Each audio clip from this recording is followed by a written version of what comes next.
This happened during spring break of my junior year of college.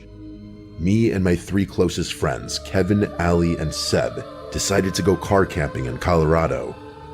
We'd been doing these trips together since freshman year, but we were all pretty broke that semester, so we went with dispersed camping instead of paying for an actual campground. I found this spot on one of those camping apps that showed free sites.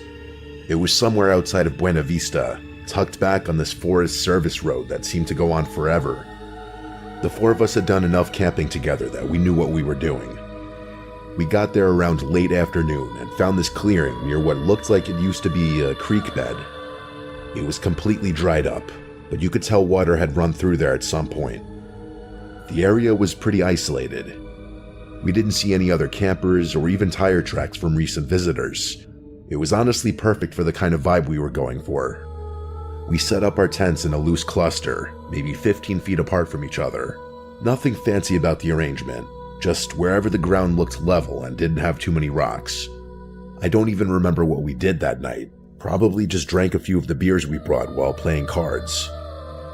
We were all pretty tired from the drive, so we called it around 11 and went to our separate tents. I remember sleeping really heavily that night, which was weird for me to begin with, but especially during a camping trip.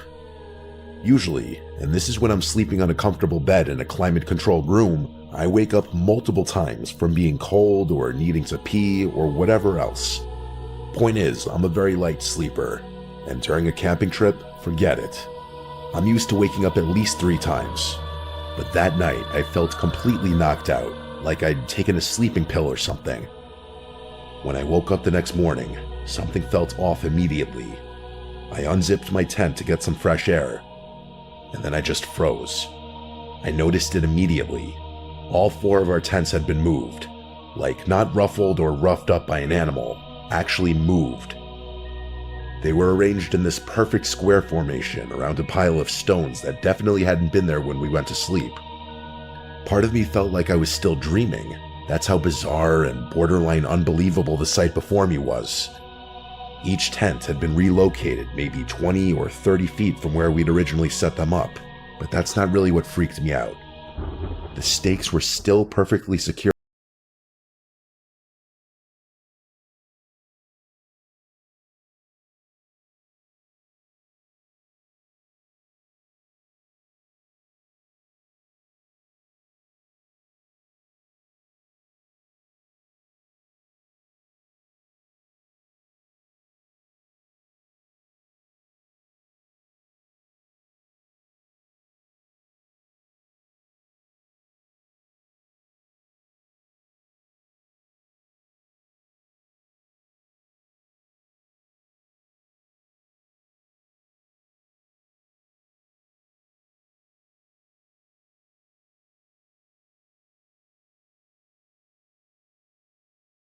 Of desert landscape while someone counted her steps out loud.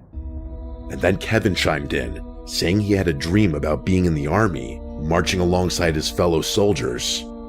Seb didn't remember having a dream, and neither did I, but we found it odd that both Ali and Kevin had eerily similar dreams.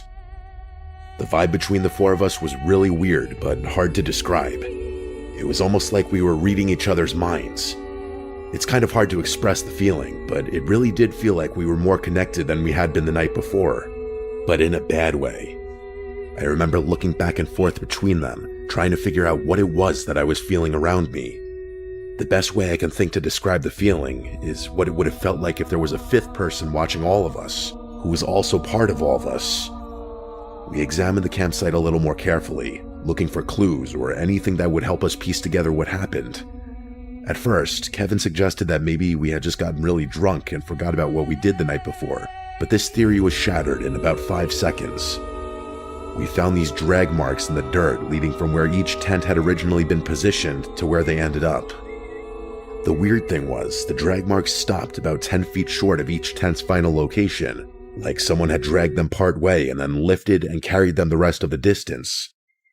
The pile of stones in the center was even stranger.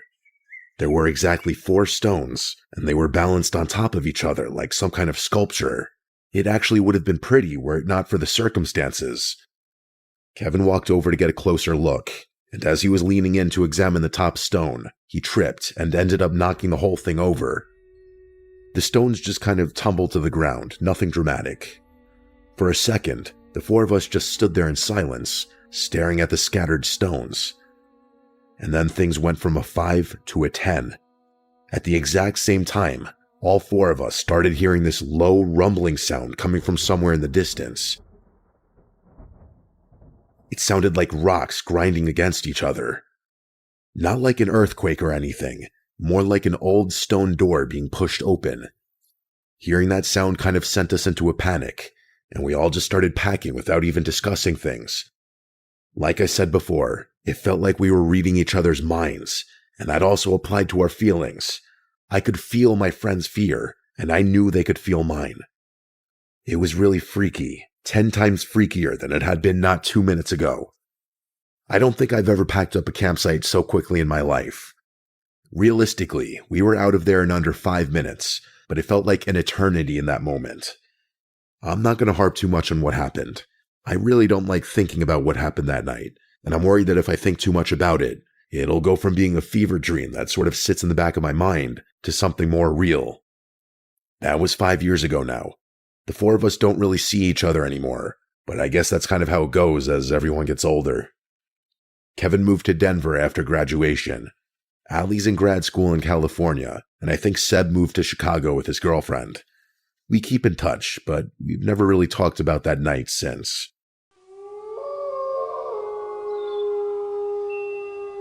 My name is Simon. This happened last summer when I was 23. My girlfriend Cadence and I had been planning this camping trip for months. Just the two of us, no cell service, no distractions. We'd been together for about 1.5 years at that point, and honestly, things had been getting a little stale. Not bad, just routine. We figured a weekend in the woods would be good for us. We picked a spot in the Uwharrie National Forest in North Carolina.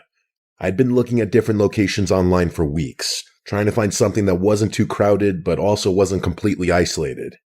The place I settled on was this campground about 3 miles down a Forest Service road. According to the reviews, it had maybe 6 or 7 sites total, and they were pretty spread out from each other. We left Friday afternoon around 3, stopped for supplies at a grocery store near the forest entrance, and made it to the campground just before sunset. The road getting there was rough, lots of potholes and loose gravel, but my truck handled it fine. When we pulled into the main clearing, I was honestly pretty satisfied with my choice. There were a few picnic tables scattered around, a couple fire rings, and the sites themselves were tucked back into the trees enough that you'd have some privacy. We drove around slowly, checking out the different spots. Most of them were empty, which was good. We passed one site that had a blue sedan parked there, but I couldn't see anyone around it.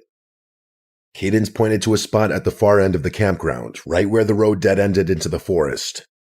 It had a decent clearing for the tent and was positioned so that the trees blocked the view of the other campsites. We spent the next hour setting everything up. Cadence is one of those people who's really particular about how things are arranged, so I mostly just followed her instructions. By the time we were done, it was starting to get dark. I got a fire going while Cadence made sandwiches, and for a while, everything felt exactly how it was supposed to. We were sitting there drinking beer, watching the flames, not really talking about anything important, just existing together, which I think was kind of the point. Around 10 or so, Cadence went to brush her teeth at the spigot near the picnic tables. I stayed by the fire, poking at it with a stick and finishing my beer. That's when I noticed someone standing at the edge of our site, just beyond where the light of the fire reached. I jumped a little, I'm not gonna lie, because I genuinely hadn't heard anyone walk up. The guy apologized for startling me, and said he was camped over in the blue sedan and that he just wanted to introduce himself. His name was Aiden, and he looked to be about 30. He had this really intense way of maintaining eye contact that made me a little uncomfortable, but I obviously wasn't going to say anything. Cadence walked back toward us, and I could tell from the way her hips were swaying that she was not pleased with the interruption. Aiden noticed her, turned, and said she'd picked a good spot, real secluded. He mentioned he was solo camping, trying to get away from people for the weekend, which seemed kind of contradictory since he was literally standing at our campsite making conversation. And by the way, as soon as Cadence walked back, I didn't exist anymore. This guy Aiden's full attention was on my girlfriend, which wasn't exactly surprising, but weird as hell. We talked for another minute or two, and by we, I mean he talked at Cadence while she just gave him awkward reply after awkward reply, waiting for him to get the hint. Eventually, I butted in and told him we wanted to get some sleep because we were waking up early, and that got him to leave. As soon as we walked into the darkness, I noticed he didn't use a flashlight or anything, which I thought was a little odd. Cadence and I agreed about the weirdness of the whole thing and decided to try and forget about it. We stayed up for another hour or so, then put out the fire and went to bed. I don't remember falling asleep, but I do remember waking up, and the moment I woke up, I realized something was wrong. It took me all of 3 seconds to realize I had woken up to voices somewhere in the distance. It sounded like 2 people having a conversation somewhere near our campsite. I looked over and saw Cadence fast asleep, and that's when the guardian instinct in me kicked in. I didn't freeze or cower in the tent, but rather actually went out to investigate. I unzipped the tent as quietly as I could and poked my head out. The voices stopped almost immediately, like they had heard me even though I thought I was being dead silent. As quickly as I could, I grabbed my phone and turned on the flashlight, shining it around our campsite, but whoever had been there had either already left or was further away than I initially thought. Eventually, I went back inside the tent and tried to go back to sleep. It was a public campsite after all. People stay up really late on camping trips, so I didn't think it was anything threatening. I just hoped whoever had been out there got the hint to have their 3 a.m. talk somewhere far away from where I was trying to sleep. I didn't bother mentioning it to Cadence the next morning. I didn't really see the point in stressing her out over nothing. We spent most of the day hiking, which was a lot of fun and a decent workout, honestly.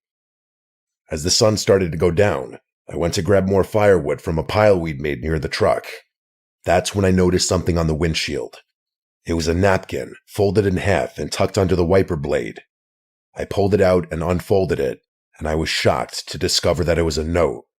A note saying, "You should move your tent." I obviously wasn't going to keep that to myself, so I showed Cadence the note and told her what happened the night before. When she saw the note, she immediately asked if it was Aiden. I said, I guess so, because who else would it be?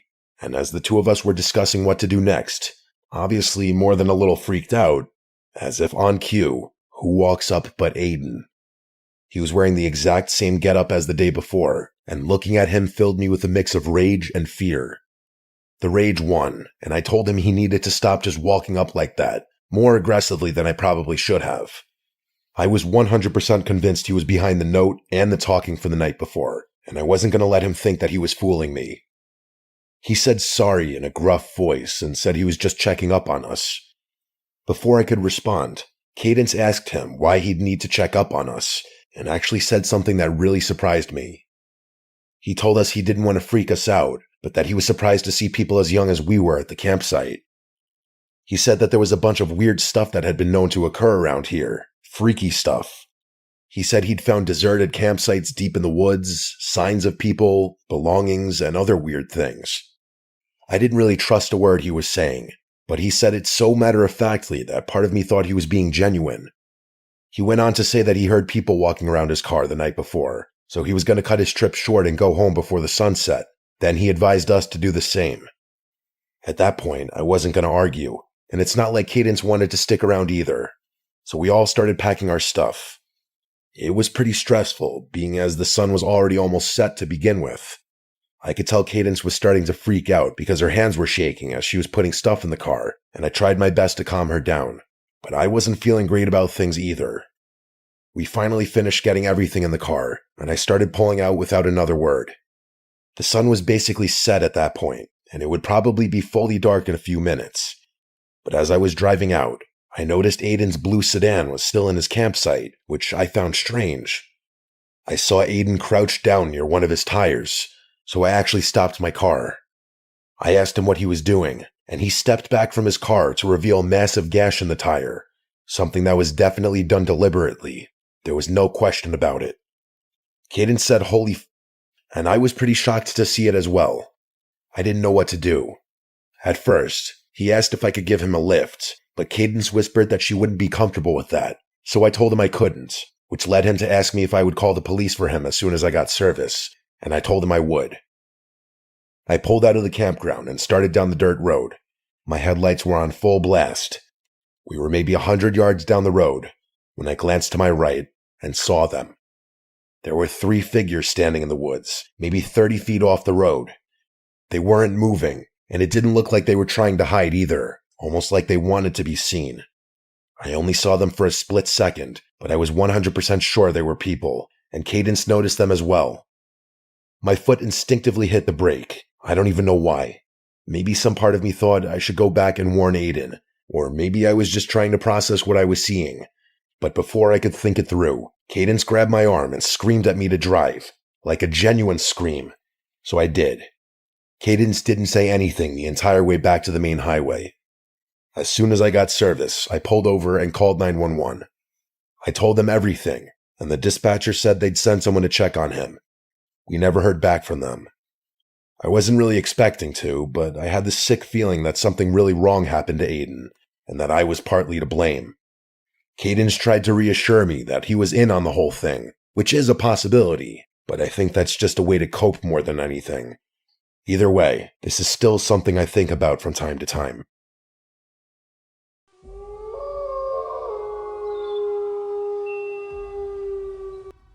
So this was 2 Mays ago. I was 28 at the time, working remotely as an IT consultant out of Bozeman.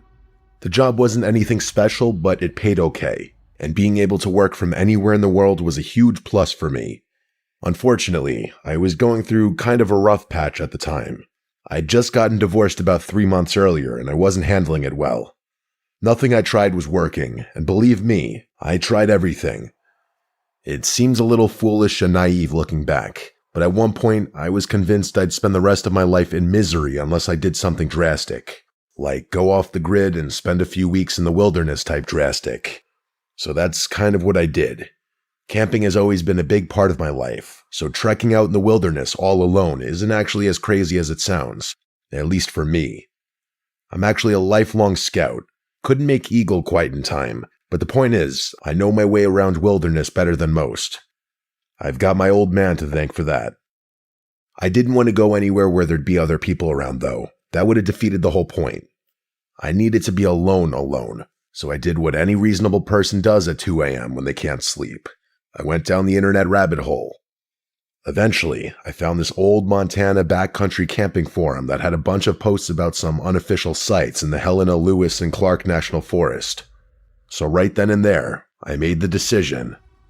The next morning, I planned everything out. The only person I told where I was going was my brother, and I didn't even mention the specific spot to him, just a vague description of the general area. I had a bunch of PTO saved up, so missing a week or so of work wasn't the end of the world. If I'm remembering correctly, that was a Tuesday, so it must have been a Thursday by the time I had my truck fully loaded up. I had enough supplies to last me the full week and then some. Freeze-dried meals, water purification tablets, a first aid kit, and all the other essentials. And of course, my Remington 700. I'm not a gun nut or anything, but you don't go that deep into the Montana wilderness without protection from wildlife. The drive out there was about 4 hours from Bozeman. First 3.5 were easy. Highway to county road to forest service road. That last bit though, what a headache. My GPS kept trying to reroute me because the service road I needed wasn't in its system. After some painful backtracking and double-checking the descriptions of some of those online posts, I found this overgrown trail that seemed to match up with what someone had written. Twice I had to stop to move branches and other debris that were blocking the path. My truck's a decent 4x4, but I was starting to worry about getting stuck. I drove along the path until it was impossible to go any further, at which point I just shut my engine. I knew I'd have to reverse out of there when the time came to leave, but I had been prepared for that, so I wasn't too concerned. As soon as I stepped out of my truck, I was pretty confident I was in the right spot. But that far into the wilderness, there's not really a right spot since everything's as remote as everything else. Either way, I was pleased. There was a clearing not too far from the cluster of trees I had parked in front of, and it looked like a perfect place to set up camp. Except there was already a tent there. I noticed it almost immediately. It was this old olive green tent that looked like it was from the 80s. My first thought was that someone else had found those coordinates, but the tent looked like it had been there for years. There was actual mold growing on the seams, like visible from 20 feet away kind of mold. I walked over out of curiosity. I probably shouldn't have, but whatever. I called out a friendly hello and waited. There was no response. The zipper was partly open, so I just unzipped it the rest of the way. And let me tell you, the smell in there was god-awful. It smelled like something had died inside. The stench was unbearable, but I was in too deep and was too curious to just walk away. I looked around the tent and saw an empty sleeping bag, some soup cans, and a little notebook. I withstood the nastiness just long enough to grab the notebook and reach my head back into the pure air. There wasn't anything else in the tent besides what I already mentioned, so I didn't see the need to keep investigating. But something was making that smell, which I didn't really understand. But anyway, after stepping out of the tent, I started flipping through this little notebook and immediately realized what it is. Pages and pages of tally marks.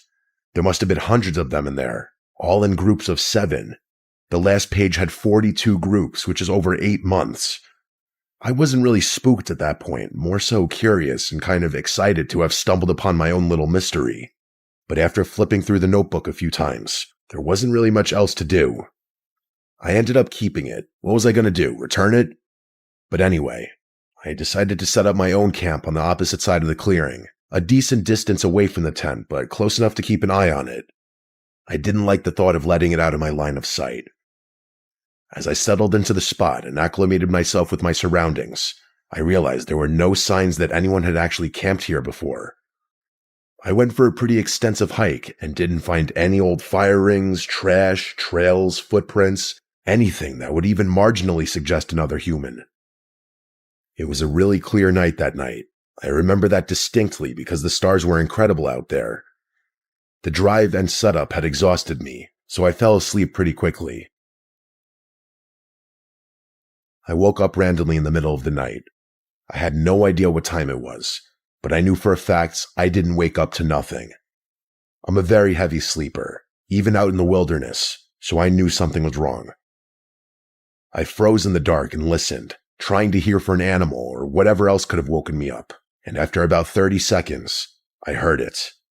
Whispers. It sounded like 2 or 3 different voices, and if I had to guess, I'd say they were maybe 20 feet from my tent. They were having some kind of conversation, but I couldn't make out what they were saying. I was so freaked out I started sweating. When you go that deep in the wilderness to be alone, the last thing you're expecting to stumble upon is another person, let alone multiple people. It doesn't sound like the scariest thing per se, but in the moment I was terrified. I stayed frozen in my sleeping bag, pretending to be asleep. The voices stopped, but I still didn't want to move. And after a few seconds, I started hearing footsteps around my tent. I realized whoever was out there was circling my tent, the way an animal might. Instinctively, my hand went straight to my rifle, which turned out to be the correct decision because not 2 seconds later, someone started yanking on my tent zipper. When it didn't budge, thanks to the clips I'd put on, they pulled back. I had my rifle aimed directly at the tent flap, and a very strong part of me wanted to just fire right then. I was expecting the person messing with my tent to just leave, but no. They started scratching the flap like they were trying to cut their way in, and that's what sent me over the edge. I spoke up, saying I had a gun and to back the fuck off. The scratching stopped immediately. There were a few seconds of complete silence, and then I heard footsteps, multiple sets of footsteps running away in what sounded like different directions. It sounded like at least 3 people, which was somehow 10 times worse than the thought of it being just 2. They didn't all run the same way, which struck me as strange. I didn't sleep much that night, but I felt very safe with my rifle by my side. As soon as the sun rose, I unzipped my tent and stepped outside, making a big show of brandishing my rifle. I immediately looked over at where the old moldy tent had been. It was gone. I walked over to the spot where I knew it had been. There was no ground depression, no stake holes, nothing. The grass wasn't even flattened, but I knew for a fact there had been a tent there. I had stared at it for hours the previous day. What I did find were footprints. Bare human footprints all around my campsite in a rough circle about 20 feet out. There were tons of them, and they were different sizes, which confirmed to me that there had been more than just 2 people out there. Some of them were also really deep, like whoever made them had been standing there for a long time. One set of prints led over to a big pine tree at the edge of the clearing. I walked over, and that's when I saw them. Fresh cuts in the bark. I knew what they were. Tally marks. 7 groups of 7, and the start of an 8th group. Just like the notebook. I just kind of stood there, trying to make sense of it. The notebook had been counting something for over 8 months, and now there were fresh marks on this tree, right next to my campsite. I didn't want to think about what that meant. It gets much, much worse, though, because as I was backing away from the tree, I noticed something else. It was and still is the most disgusting thing I've ever seen. There was a dead squirrel hanging from a low branch a few feet away, tied up with what looked like a fishing line. I'm not squeamish about dead animals, I'm a hunter for Christ's sake, but something about the way it was positioned made me want to puke. I didn't really need any more of an indication. I immediately ran back to my campsite and started packing my stuff as fast as I could. I'll admit that my hands were actually shaking while I took down my sight, and I was having trouble focusing on the task at hand without looking over my shoulder every few seconds. After what felt like forever, I finally finished packing everything and started jogging towards my truck. I threw everything in, jumped in the truck, and started backing out. Part of me thought my tires were going to be slashed or something else, but thankfully my truck was untouched. The path was narrow, and backing out was even harder than pulling in, so the ordeal was torture. It was hell, but I made it, and I don't think I was followed. By the time I made it back home, I decided I wouldn't even bother calling anyone. I did not think there was a point. Like, realistically, what would I even report? It's not like anyone would go that far into the woods to investigate. The thing that freaks me out the most is the sight of that squirrel. No one does that unless they're trying to send a message or a threat. I honestly don't know what would have happened if I stayed another night, or if I hadn't been armed.